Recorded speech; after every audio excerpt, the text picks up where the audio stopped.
Good morning. It's Ginny and Tim at DS Tech, and Hello. we're going to talk about your tech stack. What is a tech stack? So if you work a regular job, you may have a toolbox, which has various tools for whatever you're doing. So in the computer world, the tech stack essentially is the various software programs and tools you use in your day-to-day business, whether it's to keep you secure, do your actual job, or just that's called your tech stack. So your digital toolbox. Your digital toolbox. Okay, cool. That's what we're going to talk about. If you have any questions, make sure you drop them under the video. And at the end, I'll tell you how to get your free security assessment.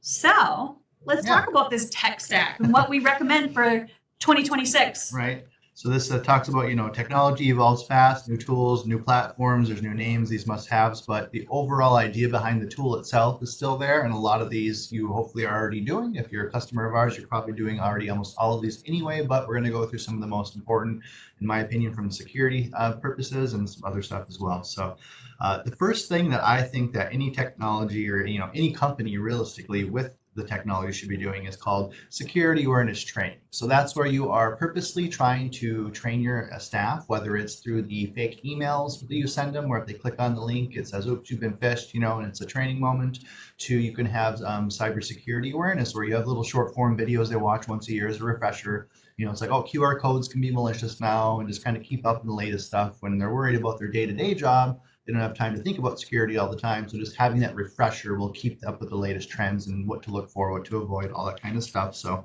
again, having some sort of platform, whatever it is, whether it's emails, whether it's the videos or both, it definitely is probably the number one attack vector still. Is usually an employee is going to click the link, they're going to click something they're not supposed to, that's going to be the initial foothold in. So you can have all the other software in the world, but if you can stop it at the source, it's, in my opinion, the most valuable you can get. What's the saying? Your security is only as good as your least trained employee? Yeah, pretty much. Yeah, it's like the weakest link. This link, is the strongest. Your chain's only as strong as the weakest link. Same thing. You can have all the software. You can have everything. But if you got one staff who's that new intern who just clicks everything, well, guess what? You have a weak link that needs to be trained up a little bit. Yeah. So, reliable backups. That's number two. Because if you ever had an incident, whether it was ransomware, whether you just missed a file, it's payroll, and you got to go whatever situation, having good quality backups where you can revert to, let's go back to last night at midnight.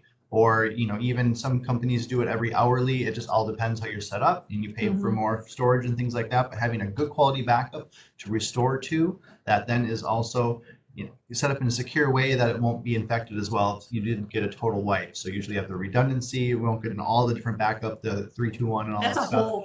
But exactly, but having good quality backups, not just a USB drive plugged into the computer that's backing up once in a while, but having that potentially in the cloud repository, all that good stuff. So maybe I need to write my next blog post on backups. Backups is still it's so important because you got to have backups to restore to, and it's one of the biggest things. If you ever did have the unfortunate of going through a true compromise, having the backup will save your day. I like to think what can you afford to lose and still have to redo your work? Yeah. Right? You how might be much able to rebuild certain things, but if you don't even have the data, the company data, everything is going back because everything got ransomware and locked out. It's really hard to start over. So having that backup data is extremely valuable. One of the most critical things, in my opinion. Yeah. Endpoint protection beyond antivirus. So we're getting into some of the different layers of things. And I think, does this one have got two sides here too? No. Okay, perfect.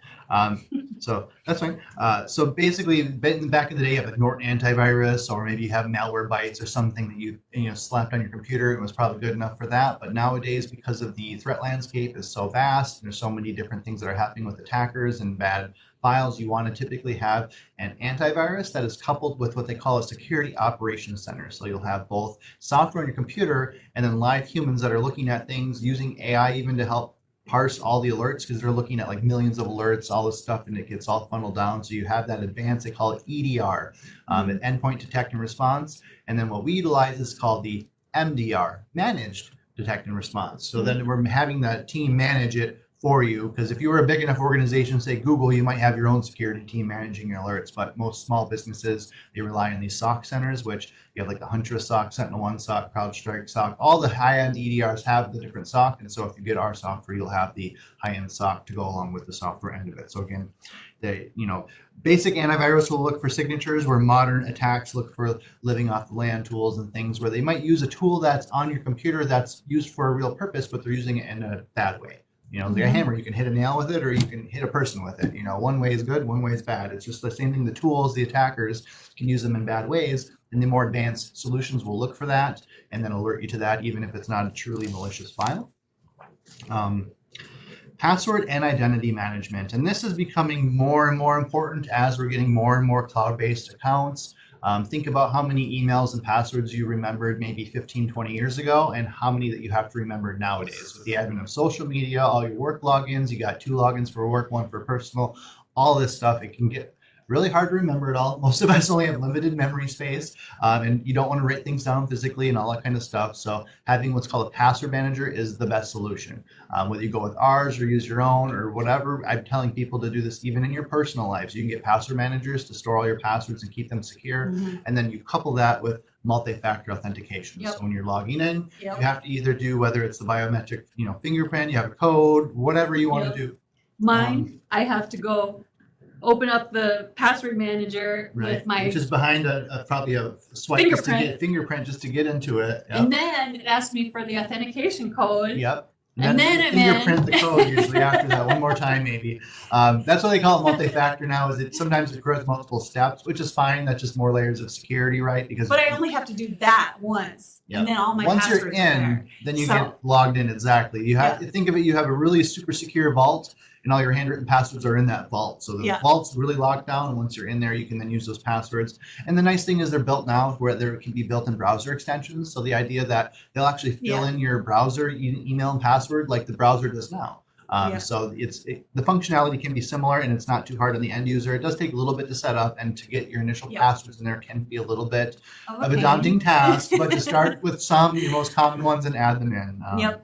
So that's a huge win. Once you get it done, it's the amount of time you're saying. I waited like probably 2 years too long to do password manager. I'm like, oh, I got a good thing, this, that, and the other thing. And when I finally started using them, I was like, why did I not do this sooner? So password manager is one of the things that I would definitely recommend. For sure. And if you're hesitant on your business, start using it personal. Just try it, and then you're like, oh yeah, this is really great. And then start move it over if you're reluctant to just dive right in.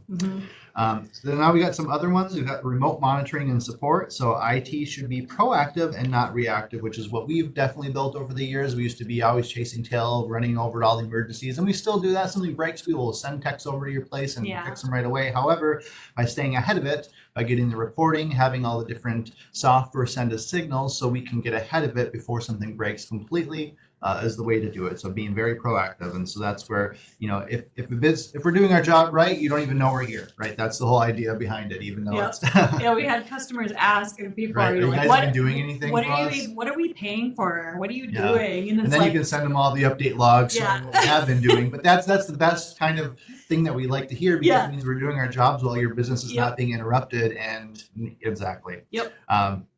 Obviously, we can couple that with the managed help desk support. So obviously, when problems do reach users, having someone to reach out to, obviously DS Tech as an MSP will do that for you. You have the help desk, multiple channels to get a hold of us, all that stuff if you're our client. So obviously, that's something to have. Most small businesses cannot afford to have just an internal help desk. Maybe they got one guy who knows a lot about computers who helps the team internally and such. But when that person starts getting so overloaded that they can't do their normal day-to-day job, or they're wearing like 10 hats, you can offload that to like an MSP like DS Tech, and then let them handle the day-to-day help desk, and then we can escalate if there's something unique to your company that maybe that archaic knowledge that user is still very valuable. And if you do have a guy or a girl that does that stuff, we don't replace them. Oh yeah, definitely. We help them. So the idea is we have some clients where we do a ton for them, others we do just a little bit. It depends how much they want to do, and then sometimes we've even built a relationship where we start doing a little bit for them. We kind of build that trust, and they're like, all right, well, I want you to do this too. Sure, let's keep adding it to the list, and eventually we can offload a lot of those things so they can focus more on critical thinking and maybe how to help plan the business, navigate, and be more competitive. For sure. So another one that is going to be kind of important depending on what you're doing going in. So these are kind of like optionals. I mean, these are still all important as well, but they're a little bit more, if you're just truly a small business, like 5-10 users, you don't have a ton, some of these other stuff can be hard to invest in and implement because you're not quite there yet, but they're still very important. The biggest one is called asset tracking. So you have some sort of a spreadsheet or a list, and you know exactly what every computer is, but not only just the computers, you may know the phones, tablets, if you have any other smart devices. So think about your firewalls, your switches, your servers, your access points, if you got things hanging up for your wireless. Knowing what all your assets are everywhere and having a list, and then as they get swapped out, will help just keep things clean. And a lot of compliance, so like if you're in medical or financial institution, they require you to have these lists, because then your insurance forms, they want to know what all assets you're protecting. Are they all protected? And it just helps keeping things clean and organized. So having an asset list can be helpful. If you have software through us, we can give you at least the endpoints that we have visibility into. But then there's always those one-offs like, oh yeah, there's that laptop that's been in the closet for 5 years. I don't think we turned it on, right? So having an overall clean slate of it, knowing where everything is, can help and keep track of everything. Cloud collaboration and security. So you have your Microsoft 365 security. So with anything, you can layer on additional protections. We offer solutions, for example, if you use heavily M365 cloud, we can do alerts. So if Ginny were to log in from Cancun, it's, oh, there's one indicator, but this is kind of strange. Why is she logging in from Cancun? And if it's like Cancun at 2 in the morning on a Sunday and she's not supposed to be in Cancun, we're going to get an alert, and it's going to lock that user out, stop them in their tracks, and then we're going to call Ginny and be like, you're not in Cancun, are you? No, okay, let's work to reset your password and get you in. So that's just an example of an alert we see. It's called impossible travel, or it's outside the bounds. And you can make rules. If you were going to truly travel somewhere, we could put in, yes, you're going to travel for this time, and we won't be alerted during that window. But that's an example of some advanced M365 security. And coupling with the backup idea, if you're relying on your cloud, you're using tons of OneDrive, tons of Microsoft, and you want to back up your Microsoft data, OneDrive is not a backup. A lot of people are like, OneDrive, I got all my files backed up in the cloud. This is great, right? There are solutions out there where it will take essentially a clone or an image of all your Microsoft files and then save them on another server, because the cloud is just someone else's computer. So if they're all saved on there, someone gets into that computer, your cloud, just like your normal computer or your account, they can start doing damage to all those files similar to they would on your file server. So having backups of your cloud data is also very helpful, because worst case scenario, an attacker gets in and they just like delete everything and they nuke it or whatever, you have a separate data center that has all this that we can restore the files to if you ever needed to as well. The same as like, think of like backups on your file server. Oh yeah, Ginny deleted the Excel file. Can we restore it from yesterday? Okay, now we can do that in the cloud essentially. So those are very good, handy add-ons to have if you start relying heavily on the cloud, just for the backup redundancy and security there. You have advanced email filtering. So again, if you have tons of, getting like 20, 30 employees at this point, maybe having an advanced solution that's essentially like an antivirus for your email. It's a layer we can add in. It scans all the emails as they come in and then can filter them and be spam, and really will help the defaults. I mean, your Outlook and Gmail and all your whatever email you're using will have some decent spam protection built in, but you can pay to have an enterprise grade. Common ones are like Barracuda is a common one that we'll use that'll basically help you vet all that. And it's way better. Yeah, it will actually, because you can create rules and terms and all this stuff. It's quite advanced, but again, until you get like 20 or 30 people with emails, you probably don't need that. But again, just it's good to be aware. Then you have strategic IT planning. So again, if you wanted to have some sort of, a consultation, whether it's disaster recovery, incident response planning, some sort of like, if something happens to our building, what happens? If something happens to ransomware, what happens? What do we do in this situation? Having those kind of thought processes and exercises are useful. So you can we can do that with you as a consultant, or just start discussing it internally. But those are very good, important to do as well. Zero trust is the the gold standard. If you can get to that point where you're using a software that knows essentially everything that's running on your computers, and any new software is going to be having to knock on the door, say, hey, can I come in and play around in here? And then essentially you have to approve every software. That's something like we have a solution called Threat Locker that does this, and our application whitelisting tools, and having that zero trust model where like nothing runs. We just know like, we need Outlook, we need Word, we have this software to do our accounting, we have this software to do this, but beyond that, nothing should be running on our business computers. Again, that's very restrict. Usually you're not doing that until you're like in financial or some sort of heavy regulated industry, but that does exist. We can definitely do that for you as well. And it just takes some planning of getting all of the stages correct. What do you use, building that list up front and minimizing the disruption. And then budgeting, reality. So security and stability are not one-time purchases. And this is something I tell a lot of people too, as a lot of the idea is like, if you go to someone or a business, they have like an IT budget. They have all the stuff running their business and they have all the money coming in and out, and they typically will have an IT budget. Well, what happens is when you have an IT budget that, say, let's just pick a number, say $10,000 a year is what you're spending on IT. What happens when you have to upgrade your server one year, and that's going to eat $5,000 of your IT budget? Well, you were planning in your month, all the monthly subscriptions. It's like you have to pay for the security, for all the stuff. And as much as I hate subscription services, that's just the way the world is now with things. Yeah, everything. And so think of your IT security budget almost like, you're keeping the lights on, like a utility. You have a minimum that you're going to have to spend every month, no matter what, just to keep the basics, your backups, your security, your SOC team, all that stuff. And that will not change no matter what. If anything, unfortunately, it tends to grow over time, as they, services get more expensive. So you want to keep that as a constant utility, and then have a separate IT budget on top of that that is reserved for if someone breaks the laptop, the hardware, the upgrade. So having like 2 line items will really help you plan and get through a lot of that, because a lot of times people lump everything into one, but then again, you have one issue, a laptop breaks, something happens, and you can't just not pay for antivirus for a month just because you need a new laptop. So just keep that in mind as you're growing as a business. Having 2 line items will really help that. And again, the right tech stack in 2026 is not about buying everything. Obviously, if you bought everything, you'd be in a great position, but it's about addressing human risk first. Again, that email, get your staff trained. That will, again, the initial vector, that's the biggest one. Yep. And if you focus on nothing else, just start with that.